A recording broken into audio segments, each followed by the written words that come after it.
Ishte një ditë e nxehtë vere dhe banorët kishin organizuar një lojë të çuditshme në obor, të frymëzuar nga idetë e vellajt të madh, që gjithmonë shpik gjëra të papritura.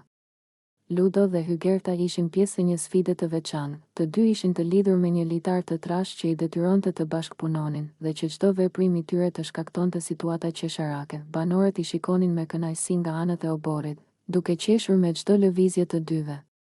Ludo, që kishte për detyrë të hiqte një pjesë të kostumit të tij për të përfunduar lojën, filloi të hapte rripin e pantallonave të tij, ndërsa Hygerta nuk dinte ku të shikonte. Njëherë e drejtonte shikimin lart, njëherë poshtë, duke ndjerë një siklet të madh që i mbushi fytyrën me ngjyrë të kuqe. Banorët shpërthyen në të qeshura.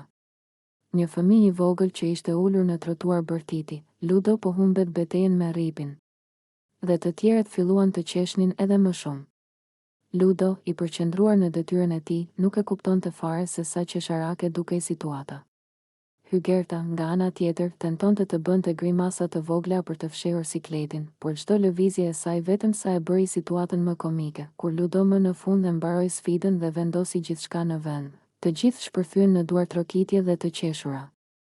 Hygerta u mbulua me duar për të fshehur fytyrën, por nuk mundi të mos qeshë gjithashtu. Të dy u përqafuan, duke e ditur që ajo ishte një nga situatat më të çuditshme dhe qesharake që kishin përjetuar ndonjëherë. Dita përfundoi me të gjithë banorët duke folur për këtë moment për orë të tëra. Lojrat e vellajt të madh shpesh çonin në situata të sikletshme, por gjithmonë përfundonin me të qeshura dhe kujtime të bukura. Ludo dhe Hygerta nuk mund të ndalnin së qeshuri ndërsa u ulën në një stol në obor, duke kujtuar se si një rrip dhe një lojë e çuditshme mund të bëjnë një ditë të zakonshme të bëhet e paharrueshme.